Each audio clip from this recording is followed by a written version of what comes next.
ராகி தோசை, கம்பு தோசை, மில்லட்ஸ் இட்லி தோசை எல்லாத்துக்குமே இந்த மாதிரி தக்காளி சட்னி பண்ணீங்கன்னா சூப்பரா சூட் ஆகுங்க. ரொம்ப ரொம்ப ஈஸியான ரெசிபி. 3 பொருள் தான், தக்காளி, வெங்காயம், பச்சை மிளகாய். ஆனா டேஸ்ட் சூப்பரா இருக்குங்க. நான் இன்னைக்கு 2 பெரிய வெங்காயமும் 6 தக்காளி எல்லாமே மீடியம் சைஸ் எடுத்திருக்கேன். நீங்க சின்ன வெங்காயம் வேணும்னா ஒரு கைப்பிடி அளவுக்கு எடுத்துக்கோங்க. எல்லாமே கட் பண்ணி வச்சுக்கலாம். ஒரு சட்டியில ஒரு 1/2 டம்ளர் அளவுக்கு மட்டும் தண்ணி ஊத்திட்டு 5 பச்சை மிளகாய் போடுங்க. வெட்டி வச்சிருக்க பெரிய வெங்காயம் கூடவே வெட்டி வச்சிருக்க தக்காளியும் உள்ள சேர்த்திக்கலாம். இந்த தக்காளி வெங்காயம் பாத்தீங்கன்னா நல்லா பொடி பொடியா வெட்டிக்கோங்க, இல்ல சாப்பர்ல போட்டு கூட சேர்த்திக்கோங்க. ஒரு சின்ன ஸ்பூன்ல 1 ஸ்பூன் அளவுக்கு உப்பு சேர்த்துட்டு நல்லா கலந்து விட்டுக்கலாம். அடுப்பு வந்து இப்ப ஹை ஃபிளேம்ல தாங்க இருக்கு. இது நீங்க குக்கர்லயும் சேர்த்து செய்யலாம். குக்கர்ல வச்சீங்கன்னா இந்த தண்ணி கூட ஊத்த தேவையில்லை.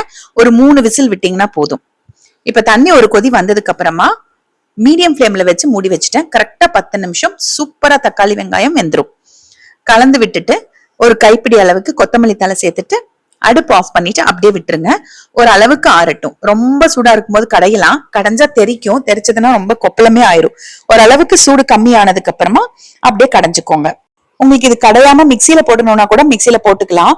ஆனா நல்லா ஆறினதுக்கு அப்புறமா தண்ணி இல்லாம மிக்சியில போட்டு ஒரு 2 திருப்பு மட்டும் திருப்பி எடுத்துக்கோங்க. சும்மா ஒன்னும் பாதியமா அரைப்பட்டா போதும். இது பாத்தீங்கன்னா கெட்டியா இருக்கு. வேணும்னா ஒரு 1/4 டம்ளர் அளவுக்கு சுடு தண்ணி ஊத்திக்கோங்க. அவ்வளவுதான். தாளிச்சுக்கலாம். 2 ஸ்பூன் எண்ணெயில கடுகு, நல்லா ஒரு 2 ஸ்பூன் அளவுக்கு வெள்ளை உளுந்து பருப்பு சேர்த்திக்கோங்க. கருவேப்பிலை சேர்த்துட்டு தாளிச்சு கொட்ட வேண்டியதுதான். நான் பூண்டு, பெருங்காயத்தூள் இதெல்லாம் எதுவுமே சேர்க்கல. ரொம்ப நல்லா இருக்கும் இந்த சட்னி. நீங்க இட்லி தோசைக்கு வச்சு சாப்பிட்டு பாருங்க, செம்ம டேஸ்டா இருக்கும். இதே வந்து இது நல்லா நீங்க கெட்டியா செஞ்சிட்டீங்க அப்படின்னா சப்பாத்திக்கு நடுவுல வச்சு ரோல் பண்ணி கூட நீங்க கொடுத்துக்கலாம் லஞ்ச் பாக்ஸ்க்கு. இது நாங்க தக்காளி பஜ்ஜின்னு சொல்லுவோம். பேராங்க முக்கியம், நமக்கு டேஸ்ட் தான் முக்கியம். பிளஸ் வந்து இப்ப நான் இன்னைக்கு பச்சை மிளகாய் போட்டிருக்கேன். இதுக்கு பதிலா வரமிளகாவும் பச்சை மிளகாவும் கலந்து போடலாம்.